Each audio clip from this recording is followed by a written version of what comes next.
क्या आपने कभी सोचा है कि जापान के सुनसान गलियों में देर रात अकेले चलते समय अगर किसी अजनबी ने पूछा, क्या मैं सुंदर हूं, तो आपका जवाब क्या होगा? ये सवाल जितना मासूम लगता है उतना ही जानलेवा भी है।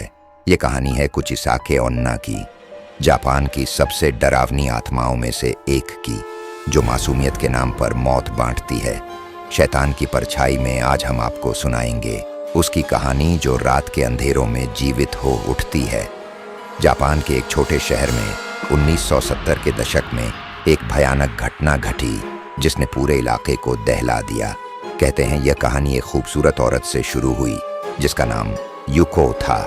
वह बेहद आकर्षक थी लेकिन उतनी ही अहंकारी। उसका चेहरा लोगों के लिए एक जादू था और वह अपने सौंदर्य पर घमंड करती थी। लेकिन उसका पति, जो एक ईर्ष्यालु समुराई था, उसे शक की नजरों से देखता था। एक रात झगड़े के दौरान उसने युक्को के चेहरे पर चाकू से चीरा मार दिया और चिल्लाया, अब बताओ कौन कहेगा तुम सुंदर हो? युक्को की चीखों ने आसमान को चीर दिया। वह जमीन पर गिर पड़ी और धीरे धीरे उसकी आत्मा भटकने लगी। उसके मरने के बाद भी उसकी रूह चैन नहीं पा सकी। कहा जाता है कि जब कोई इतनी नफरत और दर्द के साथ मरता है तो वह आत्मा शापित बन जाती है, और युक्को भी कुचिसाके ओन्ना बन गई। एक ऐसी आत्मा जो हर इंसान से वही सवाल पूछती है, क्या मैं सुंदर हूं? साल 1995 की बात है। एक युवा ट्रक ड्राइवर हिरोशी देर रात एक सुनसान हाईवे पर गाड़ी चला रहा था। सर्दियों की ठंडी हवा और हल्की हल्की बारिश ने माहौल को और डरावना बना दिया था। अचानक सड़क किनारे सफेद कपड़ों में एक औरत दिखाई दी। हिरोशी ने गाड़ी रोकी और उस औरत को लिफ्ट दी। वह औरत शांत थी, उसका चेहरा आधा ढका हुआ था। कुछ मिनटों बाद उसने धीरे से पूछा, क्या मैं सुंदर हूं? हिरोशी ने हंसते हुए कहा, हाँ तुम सुंदर हो। तभी उसने धीरे से अपने मास्क को उतारा। हिरोशी के रोंगटे खड़े हो गए, उसके होंठ कटे हुए थे और वह सिर से पैर तक खून से लथपथ लग रही थी। वह औरत एक तेज आवाज में हंसी और बोली, अब क्या तुम मुझे सुंदर लगती हो?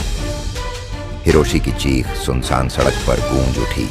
कुछ दिनों बाद उसका ट्रक खाई में मिला और वह गायब था। धीरे धीरे कुचिसाके ओन्ना का आतंक बढ़ने लगा।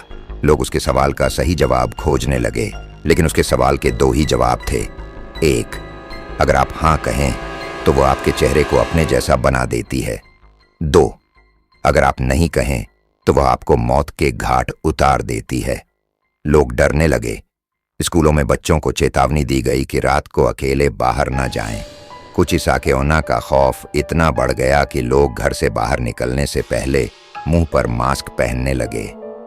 कुछ लोग कहते हैं कि कुचिसाके ओन्ना सिर्फ एक अर्बन लेजेंड है, लेकिन गांव वालों के लिए यह सच्चाई थी। एक पुराना जापानी मॉन्क मानता था कि उसकी आत्मा को मुक्ति चाहिए। उसने बताया कि अगर वह सवाल पूछे तो आपको जवाब देना चाहिए, तुम थिक थक लाग राही हो। यह जवाब कुचिसाके ओन्ना को कंफ्यूज कर देता है और वह आपको छोड़ देती है। एक रात एक लड़की मायो देर से काम से लौट रही थी। उसे एक सुनसान गली में कुचिसाके ओन्ना मिली। क्या मैं सुंदर हूं? मायो कांपते हुए बोली, तुम ठीक ठाक लग रही हो। कुचिसाके ओन्ना ने मायो को घूरा। कुछ पल बाद वह गायब हो गई।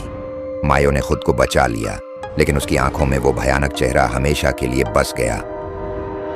क्या आपको लगता है ये सिर्फ एक कहानी है, या हो सकता है कुचिसाके ओन्ना आज भी जापान के सन्नाटों में भटक रही हो, इंतजार कर रही हो किसी नए शिकार का? अगली बार जब आप अकेले हों और कोई आपसे पूछे, क्या मैं सुंदर हूं, तो याद रखिए, आपका जवाब आपकी जिंदगी का आखिरी जवाब भी हो सकता है। ये थी कुचिसाके ओन्ना की कहानी। ऐसी ही और भयानक कहानियां सुनने के लिए शैतान की परछाई को सब्सक्राइब करें।